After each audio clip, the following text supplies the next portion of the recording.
What if reality isn't discovered, but created? In the quiet corridors of the world's most advanced laboratories, brilliant minds have wrestled not just with equations, but with the very essence of existence. The result of their work?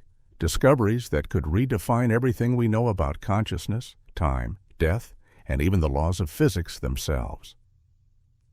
But many of these scientists, pioneers who stood on the brink of revolutionary knowledge, have one thing in common.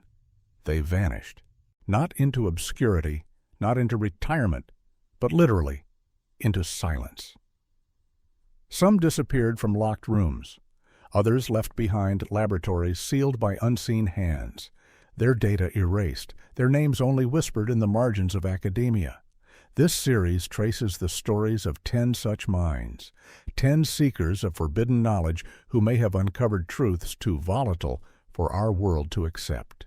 Their work touched on ideas that challenge our most basic assumptions, that we age and die inevitably, that minds are isolated, that the past is fixed, and that physical laws are immutable. But what if none of that is true? What if the universe is a mirror reflecting our collective expectations? And these scientists found the cracks. Across 14 chapters, we'll journey into their last known discoveries, from quantum consciousness to artificial telepathy, from anti-gravity to reality programming. Each account begins with promise and ends in erasure, but the traces remain, scattered like constellations, inviting us to connect the dots. Are these coincidences or a pattern of suppression? We do not claim certainty. What follows is not conspiracy, but a meditation on the thin boundary between discovery and danger, between what we are told to believe and what some dared to prove. It begins with Dr. Elena Rodriguez, whose work may have redefined what it means to observe the universe at all. But it will lead us far deeper into aging reversed, thoughts shared, dimensions crossed, and time itself unraveled. This isn't just about 10 missing scientists. It's about the very nature of knowledge and the human hunger to glimpse what lies behind the curtain of accepted reality. So take a breath, step quietly. The path ahead may alter not just how you see the world, but the world itself. Reality, after all, might be listening. It started with a chalkboard equation that wouldn't stay still. Dr. Elena Rodriguez, a physicist stationed at CERN, was not merely studying particles. She was hunting something deeper, the architecture behind reality itself. Her theory didn't just flirt with the fringes of quantum mechanics. It proposed a radical idea that consciousness doesn't observe the universe. It constructs it. Rodriguez called it observer theory. Her equations suggested that matter, energy, even the flow of time itself, were emergent properties, not of some objective universe, but of conscious minds observing and expecting them to be. She found subtle shifts in the constants of nature, depending on who was doing the measuring and what they believed they would find. Gravity, light, mass, nothing stayed quite the same. Statistically insignificant to most, but deeply troubling if one read the pattern. Because the pattern whispered something her training had never prepared her to consider. There is no unobserved reality. Then, one day, she simply vanished. March 15, 2019. Surveillance records show Elena entering Laboratory 7 at CERN. She never came out. The door remained locked from the inside. Her access badge was never used again. Inside, a stack of handwritten notes, partial equations trailing off mid-thought, and servers scrubbed clean. CERN officials offered a vague explanation, personal leave, but those who knew her say she was on the edge of a breakthrough, driven by an urgency that bordered on spiritual. The day before her disappearance, she had reportedly conducted a final experiment. The goal: isolate a quantum system entirely from conscious observation, not shield it, remove it from awareness altogether. Her last words to a colleague: "If no one watches, does it even exist?" Her logs hinted at something more disturbing.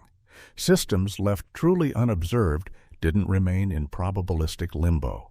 They vanished, ceased to be, as though observation wasn't just a trigger, but a necessary ingredient for existence itself. Rodriguez's theory wasn't merely academic. If true, it meant shared belief shapes the very scaffolding of the cosmos.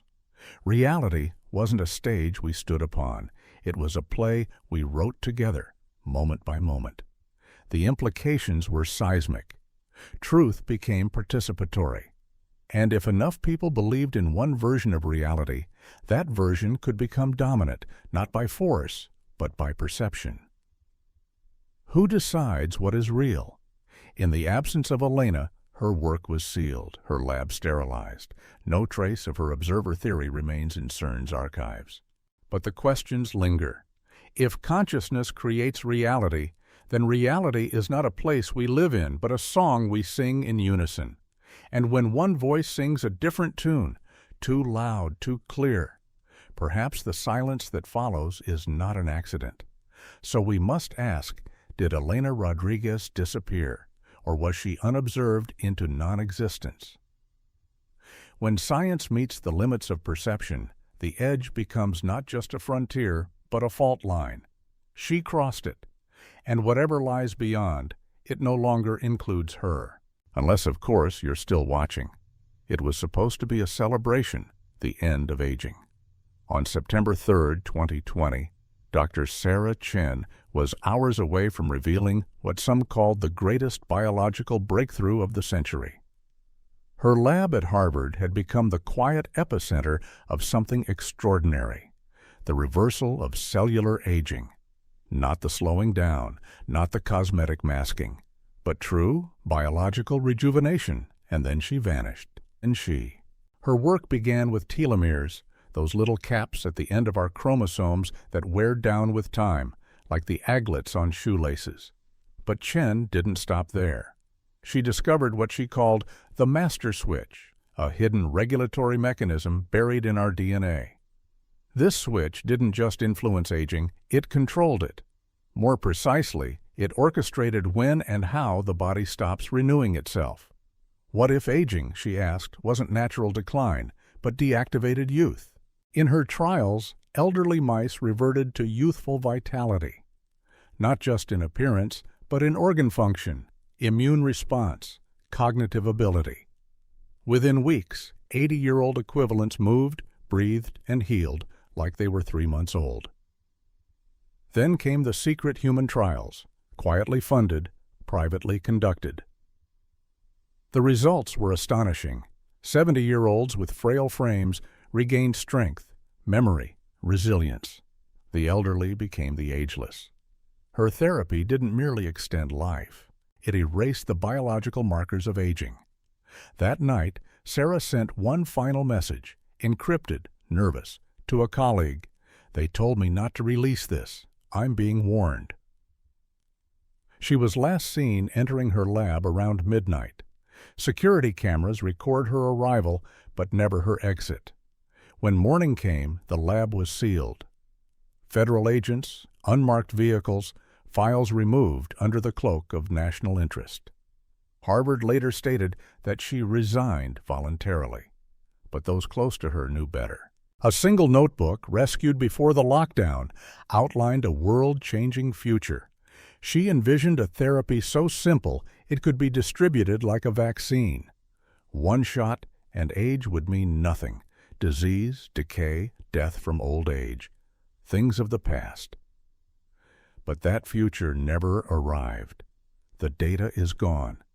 The samples destroyed. The master switch buried beneath silence. What power does aging hold in society? In economy? In hierarchy? To live longer changes everything. To live forever terrifies those who thrive on the scarcity of time. Sarah Chen didn't just threaten biology. She threatened the value system built upon our mortality. So we must wonder, was she taken to ensure we all continue to age? Or did she cross into a different kind of immortality, one where legacy replaces breath? The cells of her mice still regenerate. Their lifespans stretch unnaturally long in sealed freezers, somewhere in storage, silent evidence of what might have been. Some say death gives life meaning, but what if that's just what we've been taught to believe? In the story of Sarah Chen, aging wasn't destiny. It was code. And she found the password. It began with a spark, invisible, silent, and precise. Dr. Marcus Webb wasn't looking to bend spoons or explore mysticism. He was a neuroscientist, grounded in data, running experiments on electromagnetic stimulation. But what he found led him far beyond the boundaries of brain science and into the uncharted terrain of consciousness itself. What if the mind is a frequency, he wondered, and what if you could tune it? By mapping the brainwaves of savants, individuals with extraordinary cognitive gifts, Webb discovered something astonishing. Their abilities didn't come from damaged brain regions, as was once thought. Instead, their brains exhibited rare patterns of synchronized frequencies, forming what he called the supermind state. A mental resonance where memory sharpened, mathematics became intuitive, and empathy extended beyond the limits of language. Webb found a way to induce that state. Using precise electromagnetic pulses, he could enhance cognition in ordinary individuals. Volunteers developed photographic memory. Some could solve complex equations instantly. Others described an eerie ability to feel what others were thinking, empathy that bordered on telepathy. His lab, tucked in a quiet building at Stanford, became the site of controlled miracles. And then the interest came. Pharmaceutical giants, defense contractors, government representatives cloaked in polite warnings and polite threats. They offered to buy his research. He refused. 2 days before publication, federal agents arrived with sealed warrants. Webb was never seen again. Stanford released a short statement. Dr. Webb had chosen to pursue private ventures, but his lab was emptied within hours. Servers destroyed, equipment dismantled, as if the brain itself had never been studied there. One intern salvaged a flash drive. On it, Webb's final notes described how his method could be broadcast, through cell towers, satellites, even wearable devices. Consciousness enhancement, not as a luxury, but as an upgrade, a software patch for the human mind. If knowledge is power, then what happens when everyone becomes too intelligent to deceive? Webb believed that mass enhancement would create a world of clarity, where manipulation failed, where truth couldn't be hidden, but to those in power, that world looked like a threat. Because enhanced humans don't just think faster, they see through lies, they remember everything, they empathize without filters. That kind of mind cannot be controlled. And so Marcus Webb disappeared. Some say his work still exists, distributed, fragmented, encrypted in the code of forgotten files, waiting for someone to rediscover the tuning fork of human potential. But the silence that followed his disappearance says more than words. What is more dangerous, a world full of ignorance or a world where everyone sees clearly? Webb tried to give us the latter, and for that, his mind became too loud to be allowed.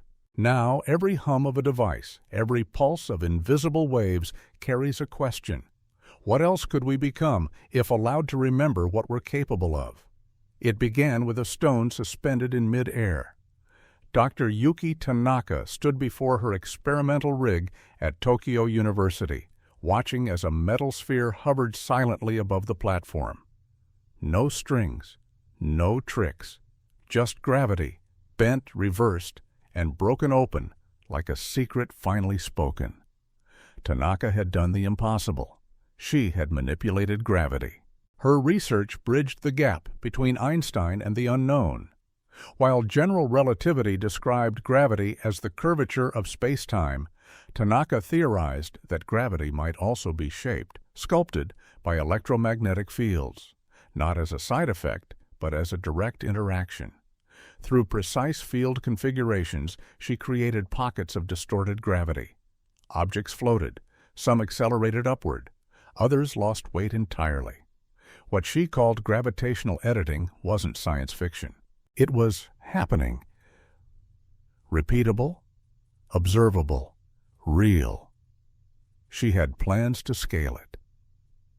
Anti-gravity propulsion systems, energy fields that could lift cities, zero-gravity habitats on Mars, fossil fuels, rocket fuel, combustion, all obsolete. Then came the visitors. 3 days before her scheduled presentation to the International Physics Consortium, unidentified officials arrived at her lab. They claimed to represent energy interests. What they really brought was a warning. The lab's cameras failed for several hours that night. When the feed resumed, Tanaka was gone. Her apparatus dismantled. Her notes missing. Tokyo University claimed she accepted a position with a classified program. But no record exists. Her students whispered of dismantled experiments, of notebooks stolen from dorms, of silence replacing curiosity. A single fragment of her schematics, smuggled out by a graduate assistant, shows something astonishing. A design for a propulsion system requiring no fuel, no combustion. Just field lines, looped and twisted, like knots in the fabric of space-time itself. If true, Tanaka's discovery would have rendered our global infrastructure, air travel, freight, warfare, irrelevant overnight. Imagine vehicles that float, powered by nothing but shaped space.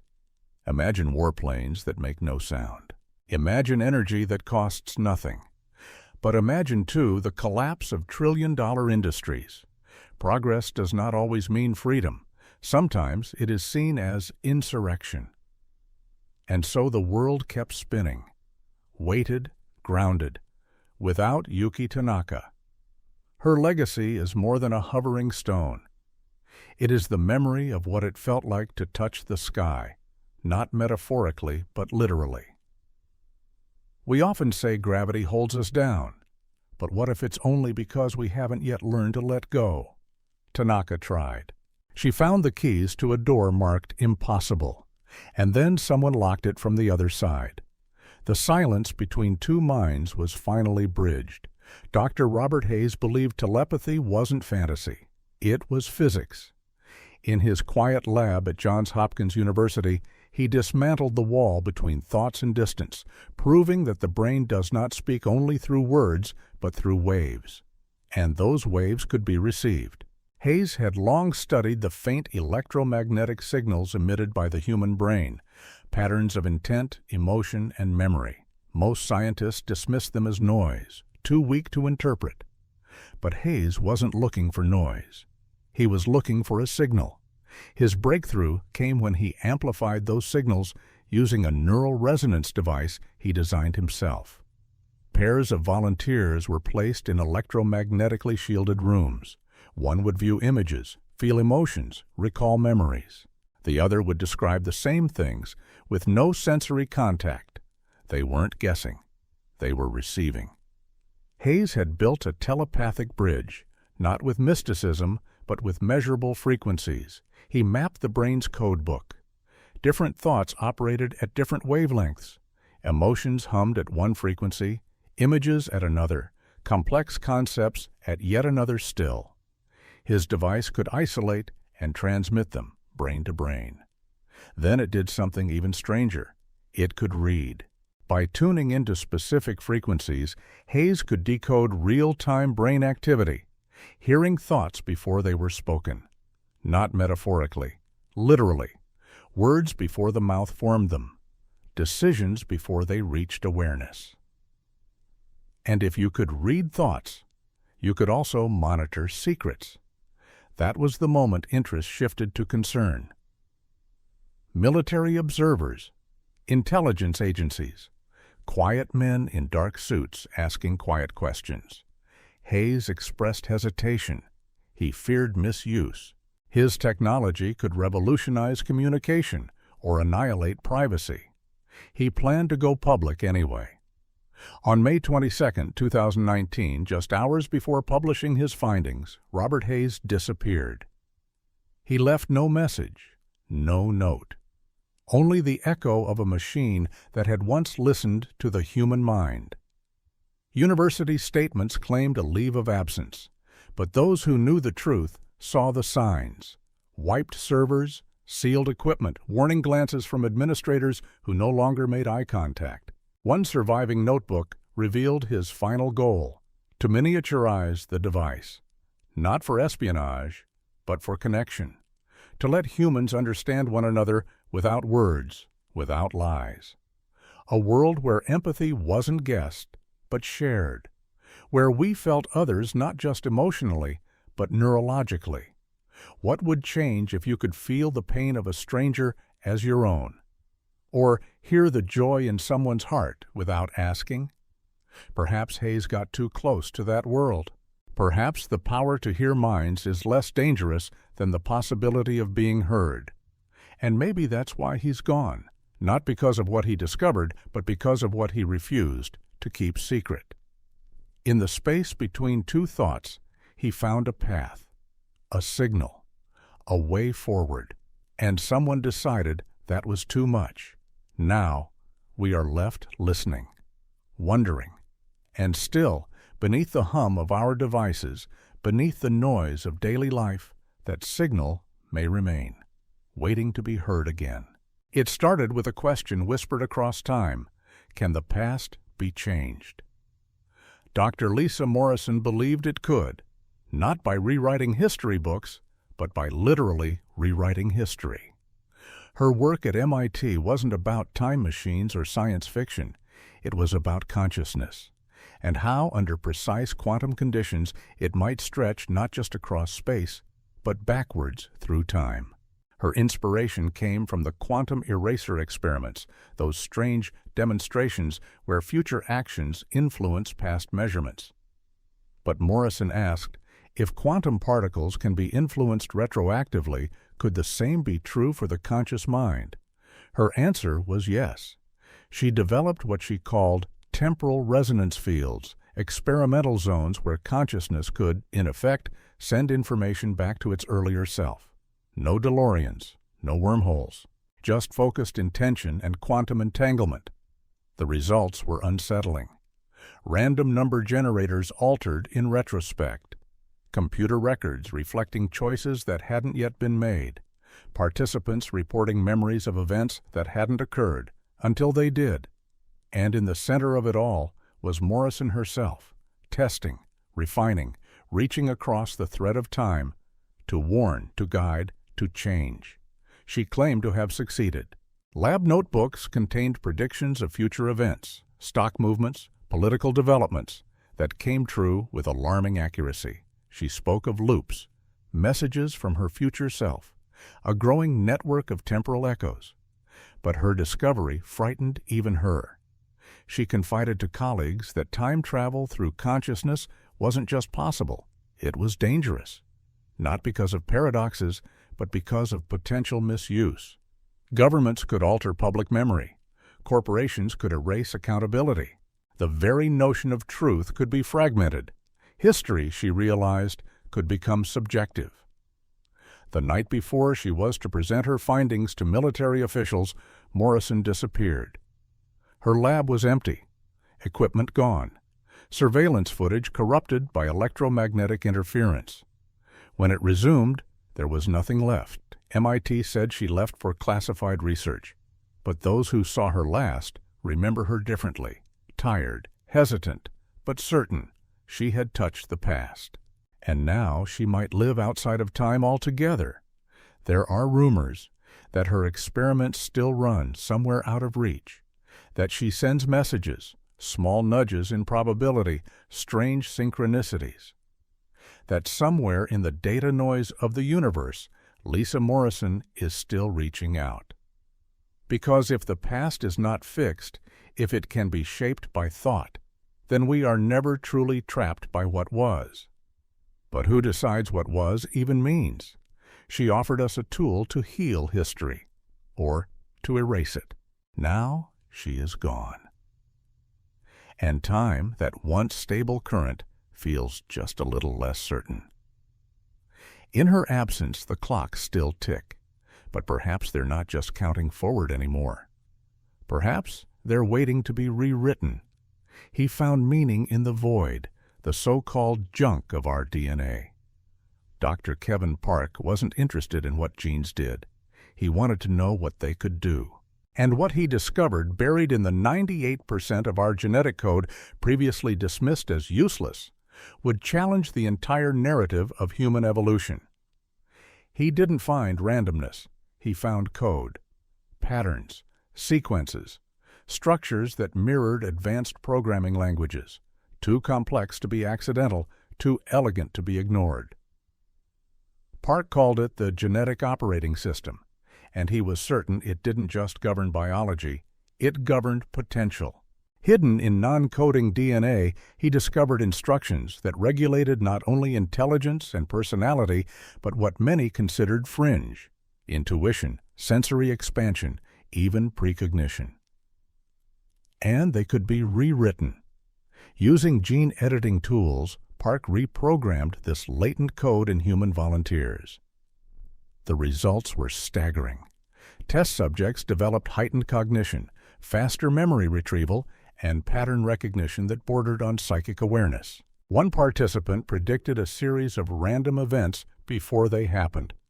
Another claimed to sense electronic devices before they were visible. Brain scans revealed unprecedented neural connectivity, as if their brains had been upgraded, hardware running on an unlocked operating system. It wasn't enhancement. It was restoration. Park believed the human genome carried ancestral programs long deactivated, dormant capabilities we once possessed but lost, or worse, were switched off. He imagined a world where gene therapy could awaken that full spectrum of being, not evolution, but return. Then came the pressure. Military contractors offered unlimited funding. Pharmaceutical companies wanted exclusive access. Park resisted. On October 5, 2019, he vanished. The night before, he was seen working late in his lab. In the morning, everything was gone: his notes, his samples, his backup drives. Even his personal belongings disappeared from his apartment. Official statements claimed he joined a private biotech firm, but the lab door was sealed, and someone had deleted every record of his research from the university servers within hours. One intern leaked a page from his last notebook. It contained a single line: "The code is not broken, it is hidden."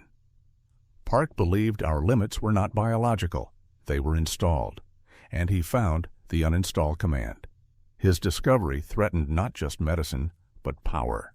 In a world where intelligence, empathy, and perception can be genetically awakened, how do you control who wakes first, or who stays asleep? The idea that we are incomplete versions of ourselves, that our evolution has been paused by design, is unsettling. But Kevin Park saw a different possibility, that the blueprint of who we could become has always been inside us, waiting for someone brave enough to read the forgotten lines. Now those lines lie silent again. But the code has been glimpsed, and you cannot unsee what has been decoded. What is locked can be unlocked. And Park may have simply stepped through the door he built himself. He stared into the void between worlds and found reflections of ourselves staring back. Dr. Akmed Hassan, a physicist at Cambridge University, had long been fascinated by the many worlds interpretation of quantum mechanics. But where others saw theory, he saw application, possibility, pathways. He didn't want to just imagine alternate realities. He wanted to visit them, and somehow he did. Using what he termed dimensional resonance fields, Hassan developed a system capable of opening microscopic gateways between parallel Earths. His apparatus triggered controlled quantum cascades that briefly tore through the veil separating our timeline from others. At first, he observed subtle anomalies, tiny differences in lab conditions, unexpected particles, odd data signatures. Then, he expanded the aperture. The images that came through were unmistakable. Alternate versions of his lab, alternate versions of himself. Soon, objects began passing through. Samples retrieved from these parallel realities, materials with unfamiliar properties, documents describing unfamiliar histories, artifacts from worlds where events had unfolded differently. Some terrifying, others beautiful. In one, nuclear war had reduced civilization to ash. In another, clean energy powered a peaceful world. He found Earths that had mastered teleportation, cured all disease, and uplifted human intelligence through genetic engineering. He found failure and triumph in equal measure. And then he made contact with himself. Other Akmed Hassans working on the same experiment in different dimensions, sharing notes across the boundary. A collaboration beyond the limits of any institution. An interdimensional symposium. But not everyone was pleased. Governments understood the stakes. Dimensional technology could become the ultimate intelligence tool, the ultimate weapon. Imagine stealing blueprints from a more advanced world, or accessing an enemy's alternate past. So they came for him. On December 19, 2020, Hassan disappeared. The night before, strange electrical surges distorted the cameras monitoring his lab. A bright flash, then darkness. When systems recovered, the gateway was gone, equipment shattered, data erased. His workspace had been sterilized with the precision of a controlled demolition. Cambridge claimed he accepted a classified research role. But those who worked with him knew that Hassan had built a doorway to somewhere else, and perhaps, when faced with the inevitability of suppression, he walked through it. There are whispers that dimensional portals flicker briefly in abandoned facilities. That strange readings echo from the place where his lab once stood. That somewhere, in another Earth, Hassan continued the work humanity wasn't ready for. If multiple versions of us exist, what becomes of responsibility? Of destiny? And if a better world lies just one vibration away, do we reach for it, or remain chained to the version we inherited? Akmed Hassan left us with a glimpse that the universe is not a single thread, but a tapestry. And in that vast weave of possibility, maybe one version of us finally gets it right. Maybe that version is waiting for us to catch up, or maybe it's already too late. Some doors, once opened, are not easily closed, and Hassan found the key. Her voice, they said, could reach the dead. Dr. Maria Santos wasn't a mystic or medium. She was a neuroscientist at Stanford, known for her rigor and skepticism, but her research brought her face to face with a possibility that even she struggled to believe, that consciousness survives physical death and can be contacted. Her journey began with near-death experiences. Santos recorded brain activity during cardiac arrest, expecting silence. But what she found defied explanation. Organized electromagnetic patterns continued even after the brain had flatlined. Consciousness, she theorized, wasn't produced by the brain. It passed through it, like a signal through a radio. The brain was the receiver, not the source. So she built better receivers. Her custom instruments detected faint, coherent signals emanating from bodies declared clinically dead. These weren't random pulses. They were structured, responsive. She developed a protocol, DIEL, an electromagnetic communication channel, to interact with these post-life signals. Early experiments yielded chilling results. Apparent responses that were intelligent, personal, unmistakably human. Her team documented conversations, brief but vivid, with consciousnesses that claimed to be deceased individuals. They retained memory, personality, a sense of identity. But even more unsettling, they described a realm of thought, a reality where intention shaped experience, where space and time bent to will, where learning continued beyond the biological frame. Santos called it the continuum. She envisioned a future where families could speak to lost loved ones, where knowledge wasn't buried with the dead, but shared across generations. Her devices, still crude, hinted at something vast and waiting, a library of minds beyond the veil. Then the calls began, religious leaders expressing concern, government agencies requesting access, military officials questioning the national security implications of post-biological intelligence. She prepared to present her findings to a global conference of neuroscientists. She never arrived. On July 31, 2021, Maria Santos vanished from her lab. Security footage showed her working alone, then static. Her lab was sealed the next morning. All data gone. Her equipment removed by men with no affiliations. Stanford later stated she had taken an extended sabbatical. But the truth felt different.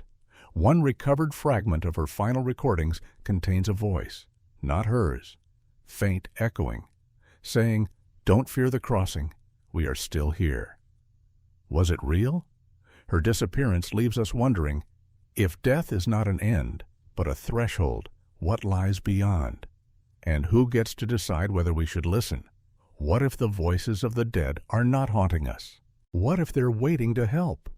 In a world terrified of the unknown, Maria Santos stepped toward it. She asked questions that could dissolve the foundations of power, religion, and fear. And for that, she was silenced. But perhaps not forever. Because if her discovery was true, then she still exists. Not lost, but transformed. Still speaking, still reaching.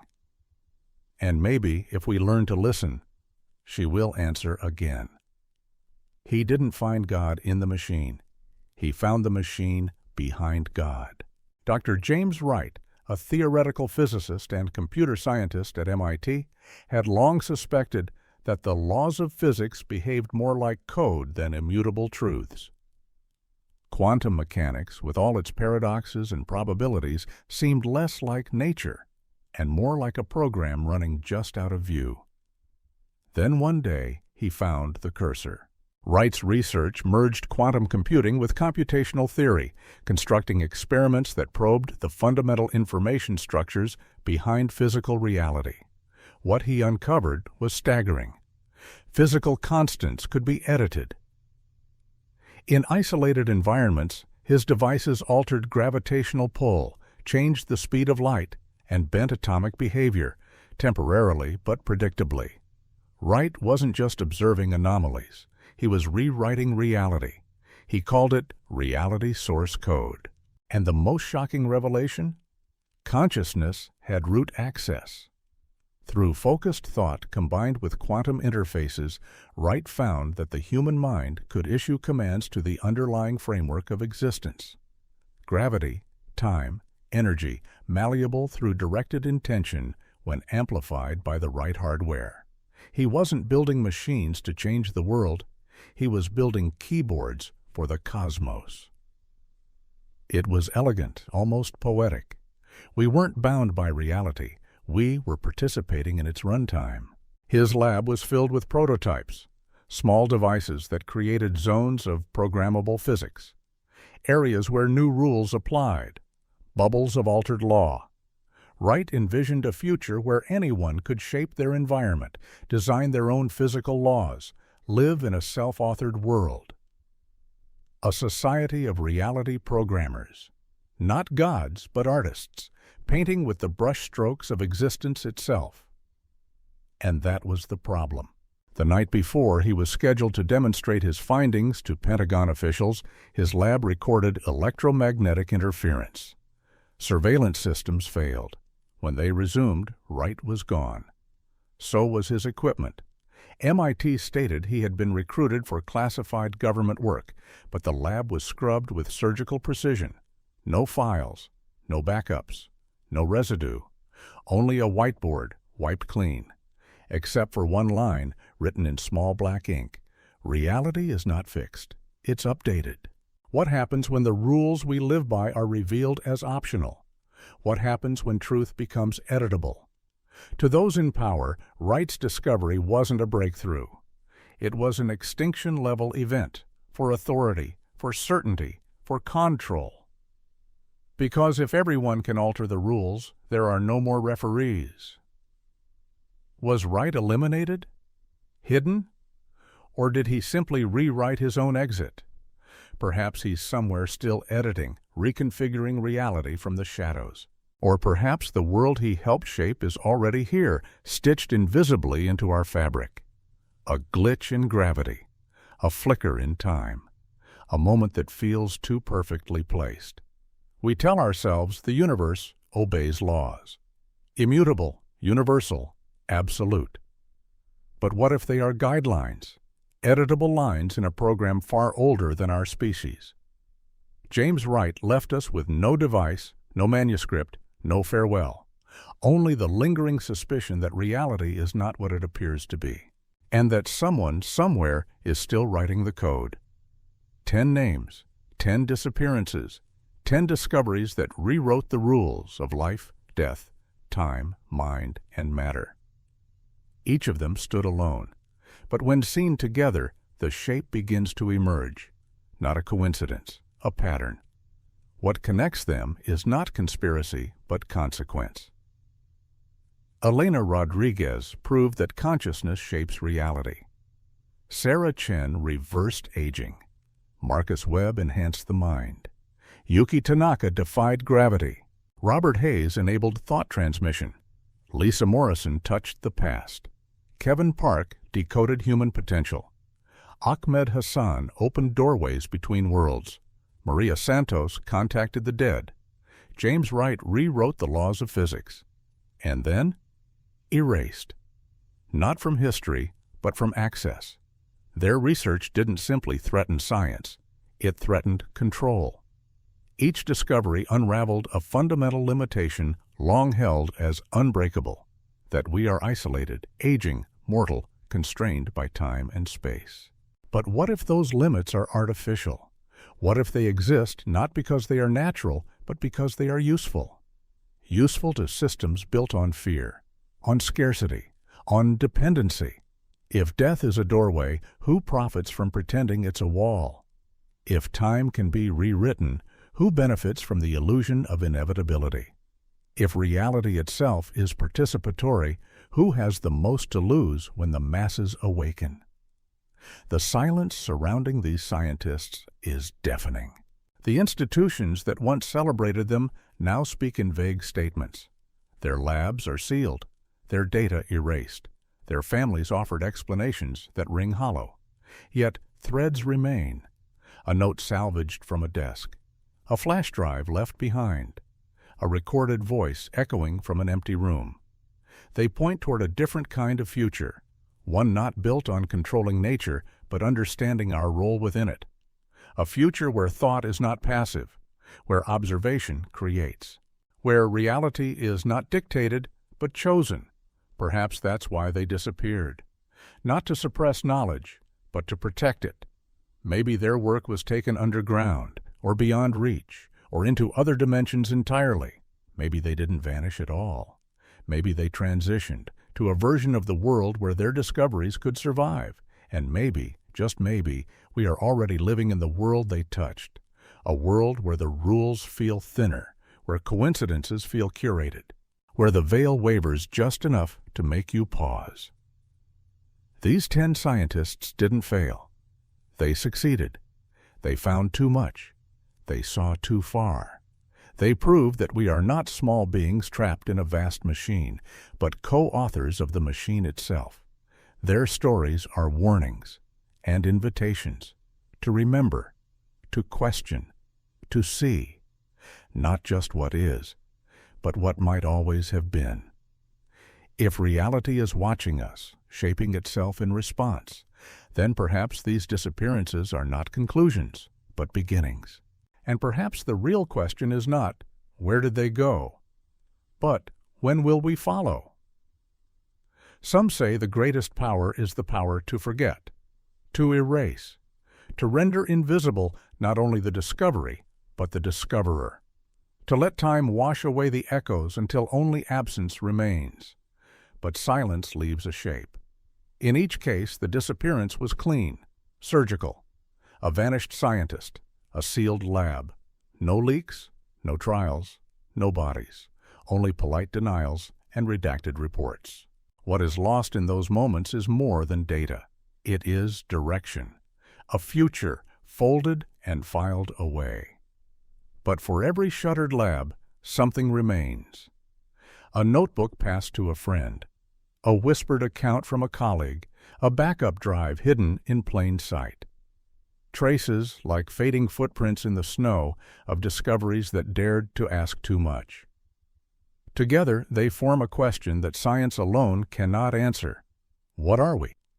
Biological machines, or conscious architects of reality? Are we minds adrift in matter, or is matter adrift in mind? These scientists stepped beyond the edge. They saw aging as code, consciousness as signal, reality as software. They offered us not just innovation, but liberation. But liberation disrupts. A population that no longer fears death cannot be ruled by fear. A mind that cannot be deceived cannot be controlled. A world that edits its own laws cannot be imprisoned by them. That's the pattern. Each disappearance signals not the failure of discovery, but the success of revelation. Somewhere, someone is watching the horizon of human knowledge, and when it stretches too far, when it threatens to pierce the veil, they intervene. But they cannot erase everything. Ideas, once glimpsed, cannot be unseen. There are researchers now quietly rebuilding Rodriguez's observer theory. Whisper networks sharing fragments of Chen's age reversal notes. Coders decoding echoes of Wright's reality interface from scattered files. The work continues, silently, relentlessly. Because once the curtain is pulled back, it never falls quite the same way again. The question remains, what kind of world are we choosing to live in? One where truth is measured by consensus? Or one where truth is participatory? We owe it to those who vanished not just to remember them, but to ask what they risked everything to show us, not for curiosity, not for glory, but for a truth too bright for the old world to bear. The shape of the future wasn't lost.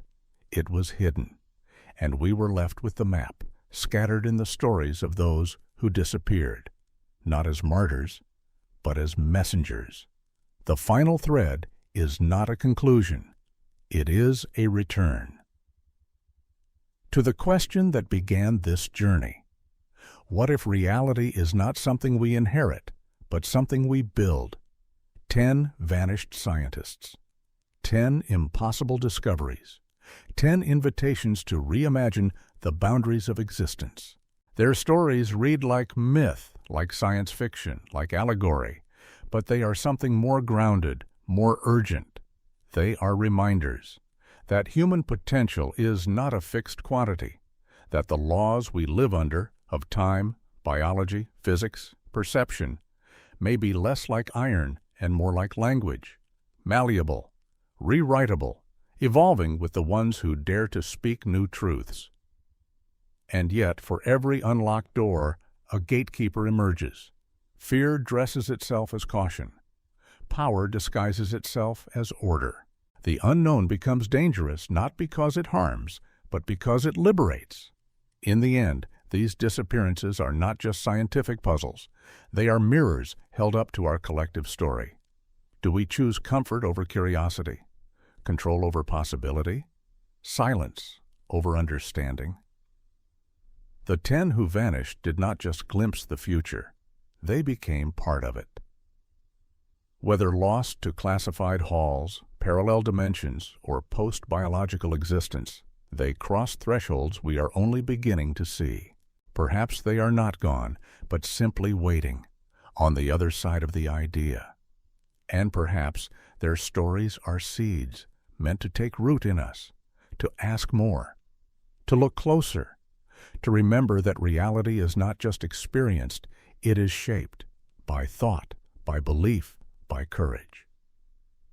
So we close this story not with an answer, but with a quiet opening, a possibility. that the next great discovery is not buried in a lab or sealed in a vault, but already within you. The laws that bind the world may not be unbreakable, and the missing may not be missing at all. They may be watching, listening, waiting for the moment when we stop fearing the truth and start becoming it.